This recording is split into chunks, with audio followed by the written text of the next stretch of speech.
High, good evening everybody. আজকে আমি সন্ধ্যে থেকে আমার ব্লগটা শুরু করলাম, তাই চলে এলাম আমার একটা নতুন ব্লগ নিয়ে। তো দেখো, আমি ছাদে গেছিলাম জামা কাপড় তুলতে। আর তো যেহেতু আমি ব্লগটা শুরু করেছি, সেহেতু চলতেই থাকবে যতক্ষণ না আমি রাত্রেবেলা না শুতে যাচ্ছি। অপর্ণা ব্লগ @চ্যানেলে তোমাদের সবাইকে স্বাগত জানালাম। তোমরা সবাই নিশ্চয়ই খুব ভালো আছো, সুস্থ আছো। আমিও ভালো আছি, সুস্থই আছি। তো আজকে হচ্ছে রবিবার। রবিবার মানে একদম ছুটির দিন। একটু ঘুমিয়ে পড়েছিলাম, বেশিক্ষণ নয়, আধ ঘন্টার মতো ঘুমিয়ে পড়েছিলাম। এখন তো খুব তাড়াতাড়ি সন্ধে হয়ে যায়, তো সেই জন্য দেখলাম যে সন্ধেও হয়ে গেছে, তাই তাড়াহুড়ো করে ছাদ থেকে জামা কাপড়গুলো তুলে নিয়ে এলাম। এবারে সন্ধ্যা দেবো, দেখতেই পাচ্ছ একদম অন্ধকার হয়ে গেছে। সন্ধ্যা দেবো, সন্ধে দেওয়ার পরে তারপরে একটু চা খাবো। ছেলে গেছে বন্ধুদের সাথে একটু আড্ডা দিতে। বাবা আজকে বাড়িতে থাকে না, তো হচ্ছে ব্যাপার। সারাদিন আজকে ব্লগটা শুরু করিনি, তার কারণ হলো আজকে খুব ব্যস্ত ছিলাম। ব্যস্ত মানে খুবই ব্যস্ত। রবিবার বলে একটু দেরি করে ঘুম থেকে উঠেছিলাম, প্রত্যেকদিন দেরি করেই ঘুম থেকে উঠি। তো আজকে যেন আরও 10-15 মিনিট দেরি করে উঠেছিলাম, তাই জন্য একদম ফোনে হাত দিইনি। ভাবলাম যে এখন ভাবলাম বা দুপুরবেলাও ভেবেছিলাম যে শুরু করব, তারপরে ভাবলাম একেবারে ফ্রি হয়ে আমার ব্লগটা শুরু করব, বন্ধুদের সাথে গল্প করার জন্য, কিছু শেয়ার করার জন্য। তো চলো বন্ধুরা, আমি এবার হাত পা ধোবো। হাত পা ধুয়ে এবারে সন্ধে দেওয়ার জন্য প্রস্তুত হব। সন্ধে দিতে আমার অনেকটা সময় লেগে যায় পুজো করার থেকেও। এই যে একজন সব সময় আমার সঙ্গে সঙ্গে থাকে, কুট্টু কুট্টু, সব সময় আমার সঙ্গে সঙ্গে থাকে। আমি দেখো না, সন্ধে দিতে যাব, আমার সঙ্গে যাবে, দেখো।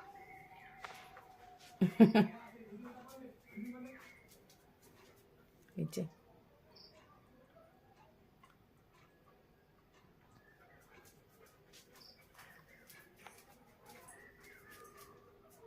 এই বাড়িটা পুরো মজিয়ে রেখেছে। আমি একদম এই বাড়িটাতে একা থাকি। পাশে খুড়শাশুড়ির বাড়ি, তোমরা জানো, উনি নেই এখন, উনি গেছে ওনার দিদির মেয়ের বাড়িতে। পুরো বাড়িটা সম্পূর্ণ আমি একা। তো ওর জন্য আমার খুব সাহস, মানে ও মানে ভয় বলে লাগেই না, ও থাকে বলে। চলো বন্ধুরা, সন্ধ্যেটা দিয়ে নি। চারিদিকে শাঁখ বাজছে, শুনতে পাচ্ছ। ছেলেকে ভাত দিয়ে দিলাম, ওর বাবার আসতে এখন দেরি আছে, খেতে চাইছিল না। জোর করে বকে ভাত দিয়ে দিলাম, কারণ সকালে টিউশন পড়া আছে। আর দেখো, কুট্টুর জন্য ভাত বেড়ে রেখে দিয়েছি, ওকে দেবো। খুব গরম দিই না, একটু ঠান্ডা হলে দিই। আর আমি দেখো একটু সেজেছি, ঠোঁটে লিপস্টিক, চোখে আইলাইনার। তোমরা অন্য কিছু ভেবো না যে আমি কোথায় গিয়েছিলাম, না না, কোথাও যাইনি। আমি একটু রিলস বানাচ্ছিলাম, ভিডিও করছিলাম একটু, তাই জন্য সেজেগুজে আছি, অন্য কিচ্ছু না। আর লিপস্টিকটা তুলবো, চোখের আইলাইনারটা তুলবো, শোয়ার সময় একটু টিস্যু দিয়ে মুছে নেব। চলে এসেছে কুট্টু। কুট্টু ভাবে দাদা খাচ্ছে, আমাকে খেতে দিচ্ছে না, মা কি ব্যাপার। আবার নিজের থালার কাছে এসেছে, কখন খেতে দেবে। তারপরে দেখে শুনে চলে যাচ্ছে, মনটা খারাপ হয়ে গেছে, কখন খেতে দেবে তার ঠিক নেই। এই বসে বললো, জানে যে আমার ভাত বেড়েছে, আমি খাবো। তোর বাবা চলে এসেছে, কুট্টুকেও খাইয়ে দিয়েছি।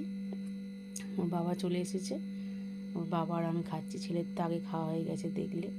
তো একটুখানি ভাত নিয়েছি, বেশিটা আলু ভাজা। ওর বাবা দেখো দুধ দিয়ে ভাত খাচ্ছে বলে আলু ভাজা আর ডাল খায়নি। আবার যদি এই আলু ভাজাটা আমি রেখে দিই না, কালকে ফেলে দিতে হবে। তো সেই জন্যে একটু অল্প করে ভাত নিয়ে তাতে ডাল আলু ভাজা দিয়ে খাচ্ছি। আলু ভাজাটা বেশি খাওয়াটা ঠিক নয়, তো আজকে খাচ্ছি। বিছানায় উঠে পড়েছি দেখো, শুয়ে পড়বো বলে। ছেলে তোমাদেরকে গুড নাইট জানাবে বলে এসেও হেসে সরে গেল, কারণ টিভি দেখছি, ও গানটাকে খুব ভালোবাসে। আমরা এখন টিভিতে গান শুনছি, যেটা ওই কিসে যেন হচ্ছে, ইন্ডিয়ান আইডল হচ্ছে। তো সেইটা শুনছি, আমরা দেখতে খুব ভালোবাসি, যেহেতু ও গান করতে ভালোবাসে। আর এদিকে দেখো, ব্যাক ক্যামেরা করে দিলাম নিচে, এরা দুজন কী করছে। ওর বাবা নিচে শোয়, যে থেকে কুট্টু এসছে। কুট্টু জায়গায় শুয়ে পড়েছে, আর ওর বাবা বিছানায় বসে আছে ব্ল্যাঙ্কেট নিয়ে, বা বিছানা করে একদম। আমি একটু ভিডিও করছি।